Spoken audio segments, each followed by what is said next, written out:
Welcome, Dr. James Beckett, Sports Card Insights, here with Mike Sommer. We're going to talk about shipping as it applies to our wonderful hobby, because that's the way cards, in many cases, get from one person to another. So thanks, sponsors, Topps Panini, Upper Deck, Heritage Auctions, Huggins & Scott Auctions, Mike Stadium Sports Cards, Burbank Sports Cards, ComC.com, and Beckett.com, Beckett Media, Beckett Grading, Beckett Authentication, all those different entities. Most of them, I think, are involved with the mail, which doesn't necessarily mean the Postal Service. It means there are many other competitive carriers, but I think we're going to talk a lot about the USPS, but also some others. But I've got some questions that I've accumulated, and I've read with great interest Mike's blog on how to ship with the PWE, the plain white elephant, and the plain white envelope, and other kinds of packages. But I had some other things that I think either he could clarify or we'll bat around. If there's a question or confusion of how best to do it, then hopefully some of you listeners can chime in and respond either to Mike or to me. I'm at drjamesbeckett@gmail.com, and Mike is at Waxpack Hero. And what else, Mike? Yeah, waxpackhero@gmail.com is the email, and at the Mike Sommer on Twitter are probably the two easiest ways to get a hold of me. Okay. Well, the main theme for today, and I hope we can get this done in 15 minutes, but I'm not sure we can, is that, we want to first explore what is optimal in these situations. So I hope that would be helpful, but also what can go wrong. And I need to, full disclosure, one of my consulting gigs when I was doing my expert witnessing, I had several cases with the United States Postal Service and several interactions on a consulting level with the postal inspectors who are basically like FBI agents. You don't want to mess around with the mail when there's mail fraud.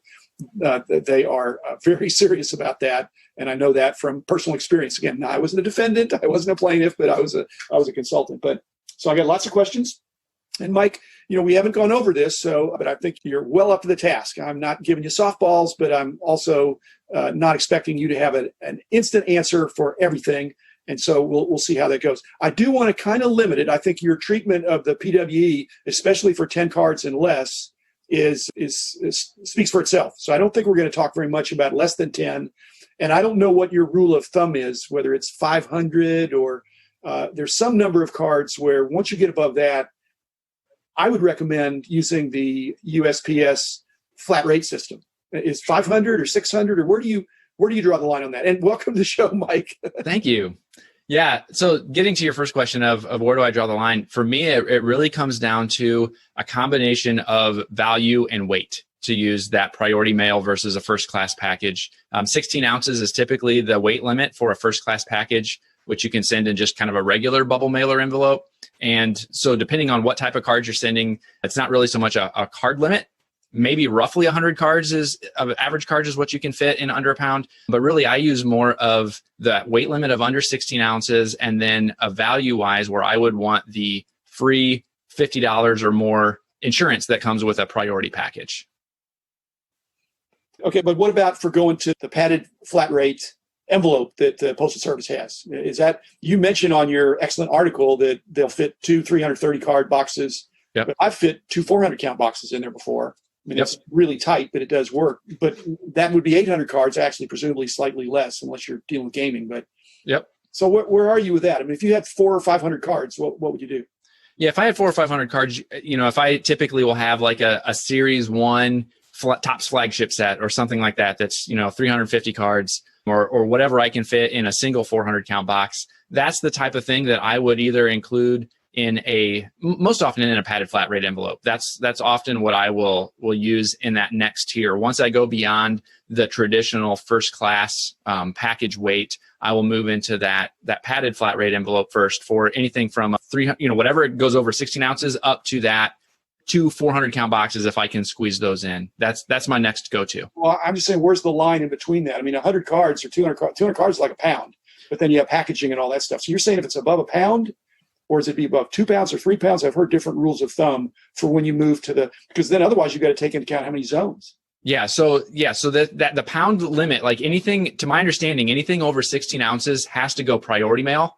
Yep. And once it goes priority mail, you might as well use that padded flat rate envelope as that next tier. There are some traditional packages, if you're shipping to a state that's maybe just right next to you or within your own state, where you could use any kind of box and use regular priority. shipping with the dimensions and weight restrictions or the things that are going to influence your postage. Sometimes you can get away with that, but that's usually not going to be any cheaper than a padded flat rate at $7.75. Sometimes it's the equivalent price. And so oftentimes my default is to go to that padded flat rate envelope. If I think because it's local or because it's a closer destination, I'll still utilize the shipping calculators on PayPal or eBay to determine what is going to be the cheapest rate. And that's what I will use as that determiner. But the first and foremost thing that I use is that 16-ounce restriction for sending regular first class packages versus the bump to priority. And you feel that's around 100 cards? I feel like that, yeah, 100 to 200 depending on... Well, 200 pound itself. Yeah, there's... I guess where I go with that is there's sometimes I'll send stickers or some other type of collectible product or something like that, or minis, Allen and Ginter minis or something like that are not full size cards. But 100 is usually my average of between the box and the cards and packaging and the envelope that it goes in. Under a pound. Yep. Well, I agree. And your job, as I see it, is to make it simple. My job today is to make it complicated. There you go. You distill it for your fans in your very helpful blog, because they don't need to know everything, but I want to get at some rules of thumb.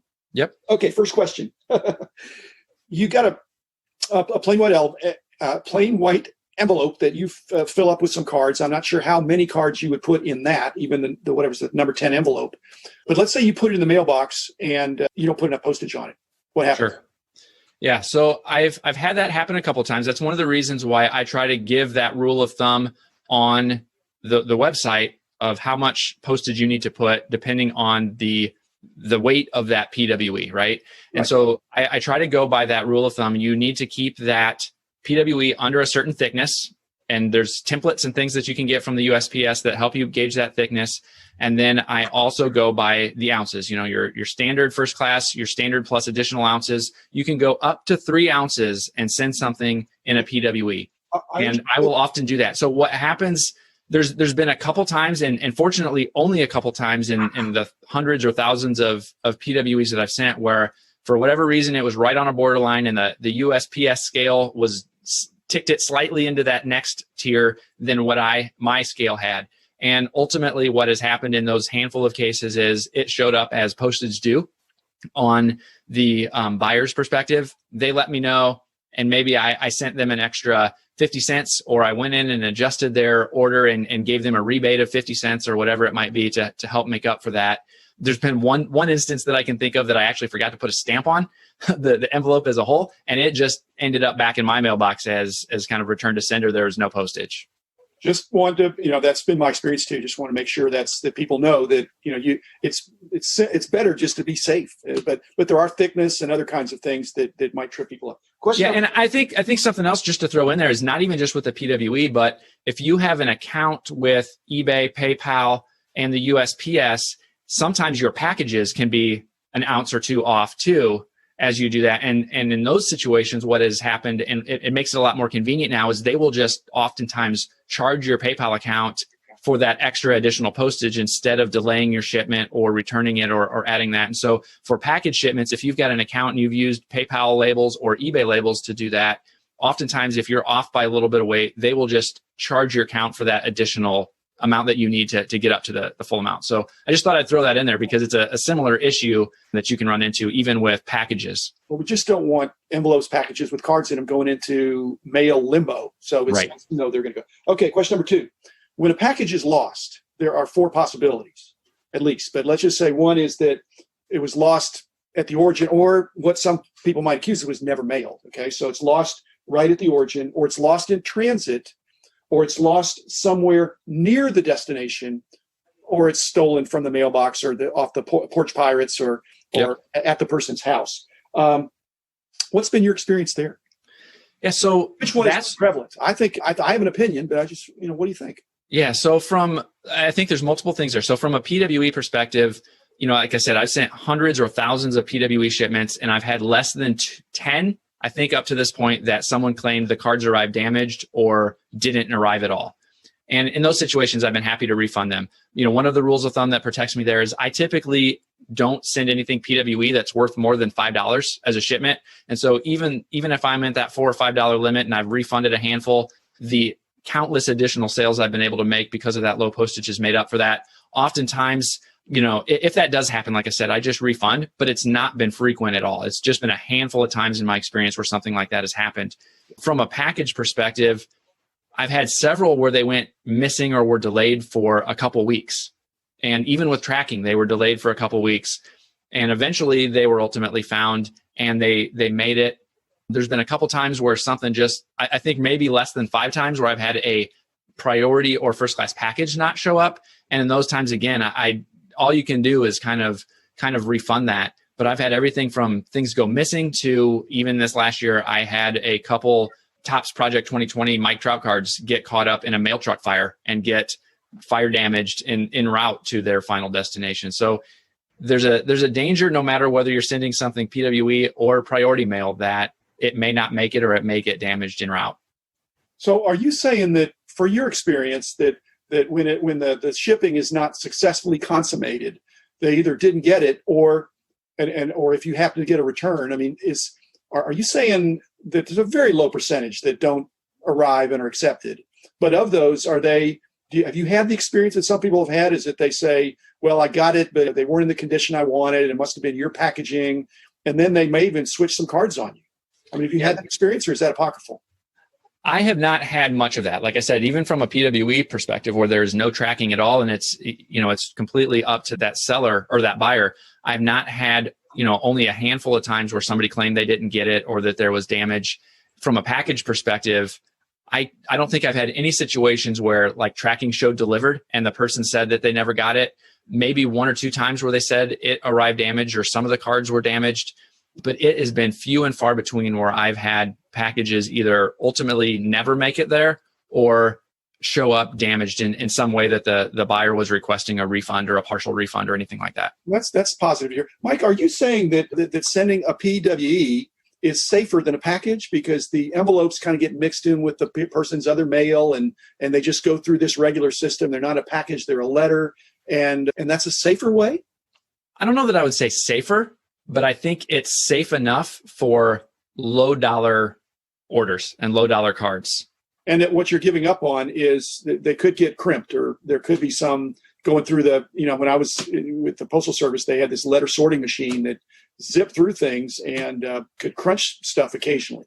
Yeah, I think, there is that risk. Like I said, I've not had a lot show up that way. If you were to ship anything valuable in a PWE, you then open up that opportunity for a buyer to be tempted to claim that it never made it because there's no proof at that point. And so I think for low dollar orders, with 1 to 10 cards in my experience has been a sweet spot, worth less than $5. PWE has been a safe alternative. And so you don't think there's not a real reason to make your PWE or your package look like it doesn't contain cards? No, I don't think so. I typically, I don't necessarily advertise that it contains cards, but I don't go out of my way to disguise it. It doesn't say Waxpack Hero on the return address? It does say Waxpack Hero on the return address, but I'm not sure that your average postal worker or somebody who might be looking to steal something may know what that is. Somebody who's in the industry would obviously, that would resonate with them, but your average postal worker or somebody wouldn't necessarily know that that's got potential value to it more so than any other Amazon package or some other, identifiable brand.